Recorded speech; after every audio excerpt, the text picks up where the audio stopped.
संभल हिंसा से जुड़ी खबर के साथ संभल हिंसा की तफ्तीश के लिए 3 सदस्यीय जांच आयोग की टीम अब संभल पहुंच चुकी है।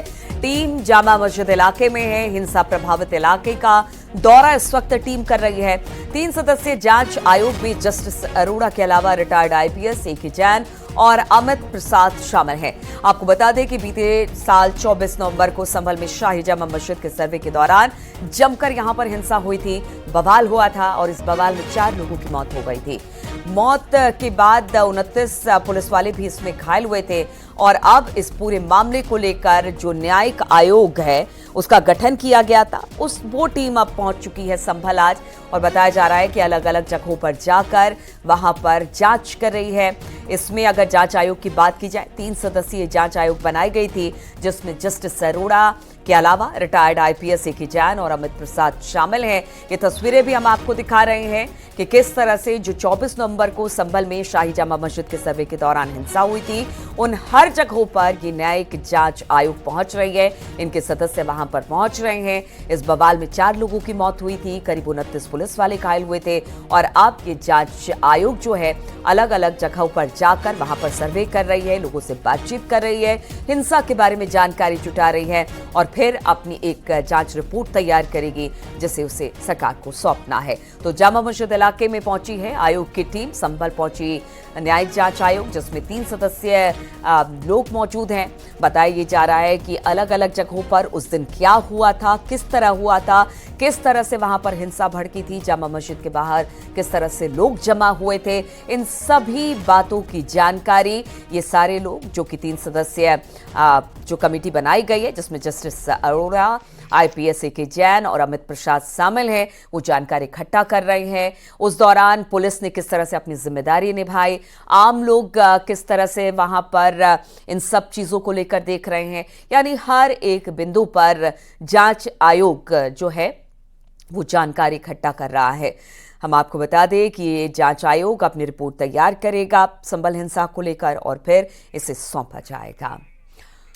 बातचीत करने के लिए सुनील इस वक्त हमारे साथ संभल से जुड़ गए हैं। सुनील, जो जांच आयोग बनाई गई थी उसकी सभी सदस्य वहां पर पहुंचे हैं, कहां कहां जा रहे हैं, किस तरह से वो लोगों से पूछताछ कर रहे हैं, किस तरह से अपनी जांच को आगे बढ़ा रहे हैं? एक सवाल एक बार दोबारा से चाहेंगे, सवाल रिपीट करें। जी संभल, जी सुनील सुनाई दे रहा है, आप बताइए। देखिए मैं आपको बता दूं, संभल हिंसा के बाद में शासन ने संभल हिंसा की जांच के लिए ये किया था। इस जांच आयोग ने पहले भी संभल में जांच की थी। आज जांच आयोग के 3 सदस्य संभल में पहुंचे हैं। सबसे पहले संभल के उस हिंसाग्रस्त इलाके में पहुंचे। हम ठीक जामा मस्जिद के पीछे हैं जहाँ पर हिंसा हुई थी, बड़ी हिंसा हुई थी। तो यहाँ पर तमाम स्थानों को जांच आयोग ने देखा है। भारी तादाद में पुलिस फोर्स मौके पर मौजूद है, लोगों से बातचीत की जा रही है।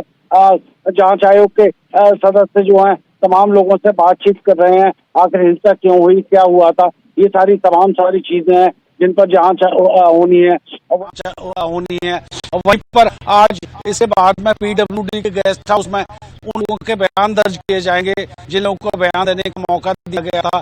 लोग बयान देने के लिए एक भी आदमी अब तक नहीं पहुंचा था, उनके बयान भी जांच आयोग दर्ज करेगा। जी, इन 3 सदस्यीय समिति की बात की जाए, ये तीनों लोग जिस जगह आप बता रहे हैं कि अलग अलग जगहों पर जाएंगे, कितने दिन यहाँ पर रहने वाले हैं, किस तरह से इनकी पूछताछ होगी, किस तरह से अपनी जांच रिपोर्ट ये देखेंगे, क्या आम लोगों से बातचीत होगी, उस दिन भीड़ किस तरह से इकट्ठा हुई थी, क्या उस दौरान जो पुलिस वाले वहां पर पहुंचे वो किस तरह से, यानी कि हर पहलू पर यह जांच आगे बढ़ेगी।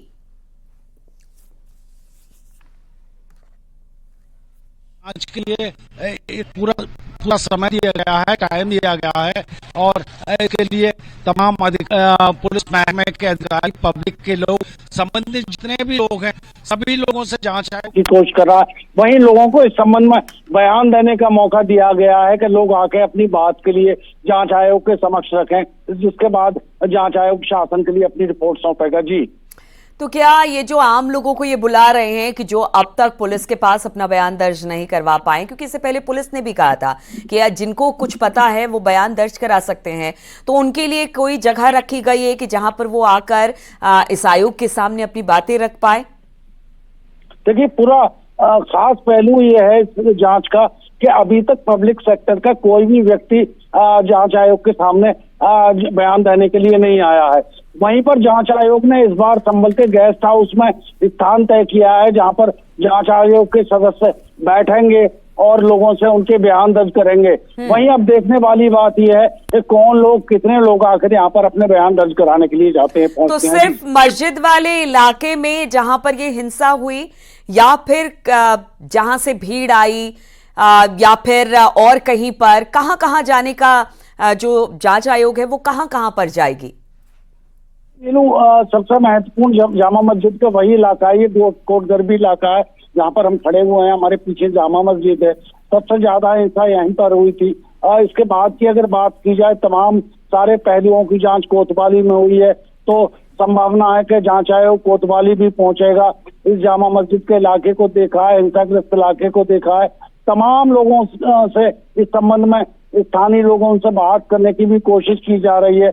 वहीं बयान दर्ज कराने का दोबारा से लोगों को मौका दिया गया है, ताकि लोग बाद में ये ना कह सके कि हमारी जांच आयोग ने नहीं सुनी। वहीं जांच आयोग भी तमाम सारे बिंदुओं पर रिपोर्ट इकट्ठी करके शासन को सौंपेगा। जी ठीक है, चलिए अब लगातार जांच आयोग की टीम वहां पर पहुंची है, अलग अलग जगहों पर जा रही है, खासतौर पर जामा मस्जिद के जो आसपास के इलाके हैं जहां पर ये हिंसा भड़की थी वहां पर जांच करेगी। इसके अलावा आम लोगों से भी बातचीत होगी। इसके अलावा लोगों से भी ये कहा गया है कि अगर इसके बारे में कोई जानकारी है तो आयोग की टीम के सामने वो सारी जानकारी रखे। आगे भी इस पर सुनील आपसे अपडेट लेंगे। फिलहाल बहुत बहुत शुक्रिया आपका हमारे साथ जुड़ने के लिए।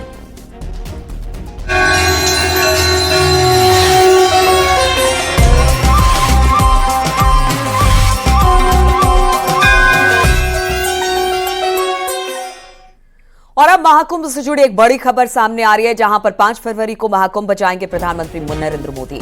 सूत्रों के हवाले से खबर मिल रही है, राष्ट्रपति 10 फरवरी को महाकुंभ जाएंगी, उपराष्ट्रपति 1 फरवरी को महाकुंभ जाएंगे। तो सूत्रों के हवाले से जो खबर आ रही है, एक शेड्यूल है और बताया यह जा रहा है कि 5 फरवरी को प्रधानमंत्री मोदी जा सकते हैं महाकुंभ, वहीं पर राष्ट्रपति 10 फरवरी को महाकुंभ जाएंगी, और अगर उपराष्ट्रपति की बात की जाए तो वो 1 फरवरी को महाकुंभ जा सकते हैं। इसी पर बातचीत करने के लिए अनूप गुप्ता इस वक्त हमारे साथ जुड़ गए। अनूप जी, क्या जानकारी मिल रही है, कब कब कौन कौन क्या किस तारीख को पहुंचेगा महाकुंभ के लिए, क्योंकि जो टेंटेटिव डेट आई है क्या इसे हम पक्का माने या फिर अभी ये टेंटेटिव ही है? देखिए, जो सूत्रों के मुताबिक खबर है उसके मुताबिक 5 फरवरी को प्रधानमंत्री नरेंद्र मोदी महाकुंभ जाएंगे, और ये एक तरह से खास दिन भी है, क्योंकि देखिए दिल्ली विधानसभा चुनाव में वोटिंग का दिन है, और जो सूत्र बता रहे हैं उसके मुताबिक उस दिन वो जाएंगे वहां पर। और इसकी भी संभावना है कि जो वहां सफाई कर्मचारी हैं जो लगे हुए हैं, उन लोगों से भी उनकी मुलाकात प्रधानमंत्री नरेंद्र मोदी की होगी। दूसरी तरफ 1 फरवरी को उपराष्ट्रपति महाकुंभ जाएंगे और 10 फरवरी को राष्ट्रपति वहां पर जाएंगी। तो ये अभी की खबर जो है वो सूत्रों के हवाले से पता चल रहा है। और सबसे बड़ी बात है कि शुरुआत से ही ये कहा जा रहा था कि प्रधानमंत्री नरेंद्र मोदी वहां जाएंगे। लगातार सरकार के सूत्रों की तरफ से ये कहा जा रहा था कि चूंकि ये बहुत बड़ा आयोजन है, चूंकि ये प्रधानमंत्री नरेंद्र मोदी के दिल के करीब का आयोजन है और इतना भव्य आयोजन है, तो प्रधानमंत्री नरेंद्र मोदी जरूर शिरकत करेंगे। शुरुआत में खबर थी कि शुरू में ही जा सकते हैं, लेकिन अब ये खबर आ रही है कि 5 तारीख को प्रधानमंत्री नरेंद्र मोदी। बिल्कुल अनूप जी, देखिए 29 तारीख को मौनी अमावस्या का स्नान है, एक बड़ा स्नान है, भारी तादाद में लोग पहुंचेंगे। फिर वसंत पंचमी का स्नान है, तो शायद ये बड़े स्नान जब निपट जाए, तो क्योंकि प्रोटोकॉल बहुत ज्यादा होते हैं अगर कोई राष्ट्रपति या प्रधानमंत्री पहुंचते हैं, तो शायद ये भी वजह है कि इसीलिए बाद की तारीख रखी गई है, ताकि चाहे वो राष्ट्रपति हो, उपराष्ट्रपति हो या प्रधानमंत्री, वो महाकुंभ में जा सके, स्नान कर सके। बिल्कुल आपने सही कहा, क्योंकि शुरुआत में जिस तरीके से आप देख रहे हैं कि महाकुंभ स्नान करने के लिए देश के करोड़ों लोग वहां पर पहुंच रहे हैं, बहुत ही भीड़ है। ऐसे में किसी भी तरीके का रिस्क ना हो, किसी तरीके का अरेंजमेंट में व्यवधान ना आए। इसके अलावा देखिए, चूंकि प्रधानमंत्री, राष्ट्रपति जैसे अगर बड़े लोग जाते हैं तो एक प्रोटोकॉल भी होता है, सिक्योरिटी प्रोटोकॉल होता है, तो ऐसे में सभी का ध्यान ना भटक जाए। यही वजह है कि ये जो पूरा जो प्रोग्राम है वो बाद का बनाया गया है। मौनी अमावस्या के बाद जो है वो भीड़ जो है वो धीरे धीरे कम होगा और ये कह सकते हैं कि महाकुंभ जो है आखिरी दौर पर होगा उस वक्त में। तो इसलिए इस वक्त को चुना गया है और प्रधानमंत्री नरेंद्र मोदी चाहते भी हैं कि वहां पर लोगों को जाकर के अप्रिसिएट किया जाए, जिस तरीके से वहां पर दिन रात एक किए हुए वहां की तैयारियों को लेकर, जिस तरीके से वहां जो लगे हुए लोग हैं उन्होंने एक भव्य तैयारी की है, बहुत अच्छे तरीके से तैयारी की है, तो उसको भी अप्रिसिएट किया जाए। तो ये सारी चीजें उनके दिमाग में रही है और यही वजह है कि 5 तारीख को प्रधानमंत्री नरेंद्र मोदी महाकुंभ जाएंगे। जी चलिए, बहुत बहुत शुक्रिया आपका अनूप जी हमसे बातचीत करने के लिए। तो भव्य और दिव्य महाकुंभ में श्रद्धा और भक्ति का पवित्र संगम देखने को मिल रहा है। प्रयागराज में दिव्य भव्य महाकुंभ लगा है। 13 जनवरी से शुरू हुए महाकुंभ में संगम स्नान का सिलसिला लगातार जारी है। बड़ी तादाद में लोग त्रिवेणी घाट पर आस्था की डुबकी लगाने के लिए पहुंच रहे हैं। महाकुंभ के आयोजन को लेकर प्रशासन एक्शन में है। खुद सीएम योगी ने प्रयागराज का दौरा कर मौनी अमावस्या और वसंत पंचमी के अवसर पर अमृत स्नान के दौरान व्यवस्थाओं का निरीक्षण किया। मौनी अमावस्या पर 256 स्पेशल ट्रेनें चलाने की तैयारी की जा रही है। अगर बात की जाए, इनमें से 56 स्पेशल ट्रेनें होंगी। महाकुंभ मेला 26 फरवरी 2025 को शिवरात्रि के दिन तक चलेगा, लेकिन उससे पहले 2 प्रमुख स्नान है और इस प्रमुख स्नान में कहा जा रहा है कि करोड़ों करोड़ों लोग आस्था की डुबकी लगाएंगे। इसलिए तैयारी का जायजा खुद मुख्यमंत्री ले रहे हैं और साथ ही साथ किसी तरह की कोई दिक्कत ना हो, कोई परेशानी आने वाले श्रद्धालु को ना हो, उसका पूरा ख्याल रखा जा रहा है।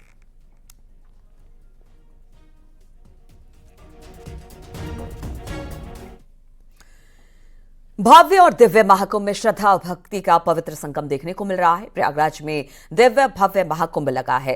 13 जनवरी से ये महाकुंभ शुरू हुआ है, लेकिन लगातार किस तरह से यहां पर श्रद्धालु स्नान कर रहे हैं। वहीं कुंभ की चर्चा जितनी पवित्र स्थान के लिए होती है, उतनी ही उनके अनोखे बाबाओं की वजह से भी होती है। कुंभ मेले में साधु संत और बाबाओं का समागम होता है। भव्य दिव्य महाकुंभ के महाआयोजन में शामिल होने के लिए एक से बढ़कर एक बाबा अलग अलग जगहों से पहुंचते हैं प्रयागराज। कोई अपनी तरह तरह की वेशभूषा, तरह तरह के श्रृंगार या कुछ और वजहों से चर्चा में है। इन सब के बीच कुछ बाबा अपनी खास पहचान की वजह से संगम तट पर आकर्षण का केंद्र बने हुए हैं। अब आपको ये जो तस्वीरें दिखा रहे हैं हम, कुछ ऐसे ही बाबाओं की तस्वीर है। इस बार सबसे ज्यादा चर्चा में रहे IITN बाबा, इसके अलावा 12 फीट जटा वाले बाबा, चाय पीने वाले बाबा जो सिर्फ चाय का सेवन करते हैं, पिछले 12 साल से कर रहे हैं। वहीं बुलेट बाबा, कबूतर बाबा, खंडेश्वरी बाबा इस वक्त चर्चा का विषय है। और इस तरह के कई और बाबा हैं जिनको देखने के लिए, उनके दर्शन के लिए मां गंगा के आशीर्वाद लेने के बाद उनके पास पहुंच रहे हैं।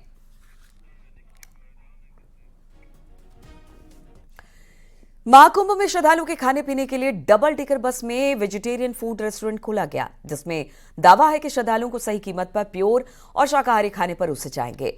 न्यूज 18 संवाददाता ने पंपकिन नाम की डबल डेकर बस का जायजा लिया, रेस्टोरेंट के मालिक से खास बातचीत की। महाकुंभ मेले में एक डबल डेकर बस आई है जो कि चलने के लिए नहीं बल्कि खान पान के लिए है। और पंपकिन ब्रांड की ये बस आप देख सकते हैं कि किस तरह से अत्याधुनिक सुविधाओं से लैस है। इसमें काफी लोगों के बैठने की व्यवस्था है, खासतौर पर इसमें एसी भी है, फैन भी है और सीसीटीवी कैमरास भी इसमें लगे हैं, जो आपको एक अलग अनुभव देता है। और इसके ग्राउंड फ्लोर पर आप देख सकते हैं कि यहाँ पर किचन भी है और जहां से यहाँ पर जो भी यहाँ पर तैयार होगा फूड आइटम वो यहाँ पर सर्व किया जाएगा। और ये अपने आप में यूपी का पहला डबल डेकर बस रेस्टोरेंट है, यानी कि ये डबल डेकर बस जो है वो फूड कोर्ट के रूप में इस्तेमाल की जाएगी। इसमें एक टेलीविजन भी है, मनोरंजन का भी पूरा इंतजाम है और यहाँ पर एक अलग अनुभव आपको यहाँ पर होगा। चूंकि आप महाकुंभ में अगर आएंगे और अगर इस फूड कोर्ट में आते हैं जो मीडिया सेंटर के पास लगाया गया है, तो आप वाकई यहाँ पर एक अलग अनुभव होता है। क्या कुछ यहाँ पर मिलेगा और किस तरह से आप यहाँ पर आकर इसके व्यंजनों का लुत्फ ले सकते हैं, उसको हम यहाँ पर देख सकते हैं। हमारे साथ बातचीत के लिए यहाँ पर इस फूड कोर्ट यानी कि ये जो पंपकिन है इसके ओनर और यहाँ पर जिसके फाउंडर हैं मनवीर जी, उनसे बातचीत करते हैं। मनवीर जी, सबसे पहले बधाई कि आपने महाकुंभ में एक ऐसी यहाँ पर सौगात दी है। क्या सौगात है ये, क्या किसकी स्पेसिफिकेशंस है और किस तरह से इसमें अलग अनुभव देने का आपके मन में विचार आया है? Thank you so much. First of all हम लोग डिसाइड कर रहे थे कि कुछ ट्रेडिशनल रेस्टोरेंट से हटके हम लोग कुछ इनोवेटिव करें, जस्ट बिकॉज मतलब रिलीजियस प्लेसेस पे जो इवेंट्स होते हैं, ठीक है, वहाँ पर हम जब देख रहे हैं कि जो स्टैंडिंग आउट जो रेस्टोरेंट्स हैं उनसे कुछ डिफरेंट यूनिक और कंसेप्ट लेके आए जिसमें हम रिलीजियस प्लेसेस पे एक ऐसा अपने गेस्ट को अनुभव दे सके कि वो डबल डेकर बस का अनुभव प्राप्त करे और प्योरली एक नया एक्सपीरियंस वो लेके जाए जहां जहां रिलीजियस प्लेसेस है। तो ये कंसेप्ट बेसिकली इसलिए हम लेके आए। अच्छा, ये बताइए, ये यूपी का महाकुंभ में पहला ये डबल डेकर बस का फूड कोर्ट है या रेस्टोरेंट है, लेकिन इसके पहले कहाँ कहाँ ये था, और ये क्या आप मानते हैं कि इसके बाद और कहाँ कहाँ इसको आप लगाना चाहेंगे और इसका विस्तार करेंगे, एक्सटेंशन करेंगे? यस, हम लोग का इसका बेसिकली मेन गोल ये है कि हम लोग जितने भी रिलीजियस प्लेसेस है जस्ट लाइक अयोध्या, तो नेक्स्ट हम अयोध्या में इसको प्लान करेंगे। और जितने भी यूपी में ऑल ओवर इंडिया, मतलब हम लोग का प्लान यही है कि जितने भी रिलीजियस प्लेसेस हमारे इंडिया की, बिकॉज हमारी डाइवर्सिटीज बहुत ज़्यादा है और हिंदू ट्रेडिशन और कल्चरल सिग्निफिकेंस के चलते मैंने ये डिसाइड किया कि हम एक स्टैंडिंग आउट रेस्टोरेंट से हटके कुछ अलग यूनिक कंसेप्ट लेके आए और अपने कस्टमर्स के लिए एक बेहतर डाइनिंग एक्सपीरियंस हो, उनको एक मेमोरेबल और डिलाइटफुल एक्सपीरियंस अनुभव हो। ठीक है, एक अच्छा अनुभव देने की कोशिश आप कर रहे हैं, लेकिन जो एक प्राइस है, कॉस्ट बहुत मायने रखता है, तो इसकी कीमतें कैसे रखी गई हैं? क्या क्या यहाँ पर खाने को मिलेगा, और ये क्या पूरी तरह से वेजिटेरियन है?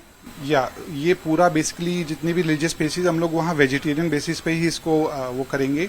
और फूड कोर्ट में जो हमने प्राइस रेंज रखा है अपने कस्टमर्स के लिए, वो बिल्कुल मतलब फैमिली फ्रेंडली है और अफोर्डेबल है। क्या कुछ यहाँ पर मिलेगा, खासतौर पर अगर कोई स्नैक्स के लिए आता है, टी कॉफी के लिए आता है, तो क्या प्राइस उसको यहाँ पर देनी पड़ेगी? देखिए, स्नैक्स में हम लोगों ने जो बेसिक बर्गर, फ्रेंच फ्राइज और हरा भरा कबाब, ये बेसिक जो आइटम्स होते हैं उनका बेसिक नॉर्मल जो रेंज होता है, जो आपको मतलब किसी रेस्टोरेंट से आप कंपेयर नहीं कर सकते कि रेस्टोरेंट में आपको हाई प्राइसेस आप पे करते हैं, बट आप यहाँ की जो मेन्यू रेंज देखेंगे नॉर्थ इंडियन स्नैक्स और चाइनीज का, तो वो बहुत ही अफोर्डेबल और कस्टमर फ्रेंडली है। महाकुंभ के दौरान मां गंगा में डुबकी लगाने के लिए देश विदेश से आने वाले श्रद्धालुओं को आस्था के साथ एडवेंचर स्पोर्ट्स का भी आनंद मिल रहा है। भक्त parasailing, para motoring, wall climbing जैसे एक्टिविटीज का भी लुत्फ उठा रहे हैं। ऊंचाई से महाकुंभ मेला का विहंगम नजारा देख रहे हैं। तो देखिए, एक तरफ आस्था की डुबकी लगाई जा रही है, तो दूसरी तरफ जो भव्य तैयारी महाकुंभ को लेकर की गई थी, आसमान से किस तरह से दिखाई देता है या पानी से किस तरह से दिखाई देता है, उसके लिए भी लोग एडवेंचर स्पोर्ट्स का मजा ले रहे हैं। अच्छी चीज़ें लाइक पैराशूट और पैराग्लाइडिंग है और जेट स्की है और हेलीकॉप्टर में घूमने का भी है, और यहाँ पे बहुत अच्छा लगा घूम के। पहली बार यहाँ हो रहा है ऐसा, और उससे पहले नहीं हुआ था। सबको आना चाहिए। एंजॉय किया आपने? हाँ, बहुत एंजॉय किया। महाकुंभ में इस बार बड़े बुजुर्ग ही नहीं बल्कि बच्चे भी नागा साधु के रूप में नजर आए, जहां पर एक बच्चा 3 साल की उम्र में तपस्या करके नागा साधु बन गया और अब 10 साल की उम्र में श्रद्धालुओं को आशीर्वाद दे रहा है। विष्णुगिरी महाराज नागा साधु बनने के साथ साथ पढ़ाई भी करते हैं और अभी 3री कक्षा में पढ़ रहे हैं। मिलवाएंगे 10 वर्ष के बालक नागा साधु महाराज जी से, जो 3 वर्ष की आयु में नागा साधु बन गए। हम बात कर रहे हैं विष्णुगिरी जी महाराज जी की। इनकी आयु मात्र 9 वर्ष है, 10 वर्ष है, और आप देखिए किस तरह से महाराज जी सभी को आशीर्वाद देते नजर आ रहे हैं। 10 वर्ष की इनकी आयु है, रुद्राक्ष धारण किए हुए हैं और ध्यान की मुद्रा में बैठे हुए हैं। और इनके गुरु जी बताते हैं कि 3 वर्ष की आयु में इन्होंने संन्यास लिया और उसके बाद लगातार समाज की सेवा के लिए और ध्यान में ही लीन रहते हैं। महाराज जी, स्वागत है आपका न्यूज 18 पर। आपकी आयु कितनी है? मेरी आयु 10 साल। क्या कहेंगे 10 वर्ष की आयु में? हमको लगता है महाकुंभ नगर प्रयागराज में सबसे कम आयु के नागा साधु आप होंगे। हाँ। 10 वर्ष की आयु में नागा साधु। हाँ, नागा साधु। कितने वर्ष की आयु में आप नागा साधु बन गए? 3 वर्ष की आयु में। जब मैं 3 साल का था तभी नागा साधु बन गया था 2019 में।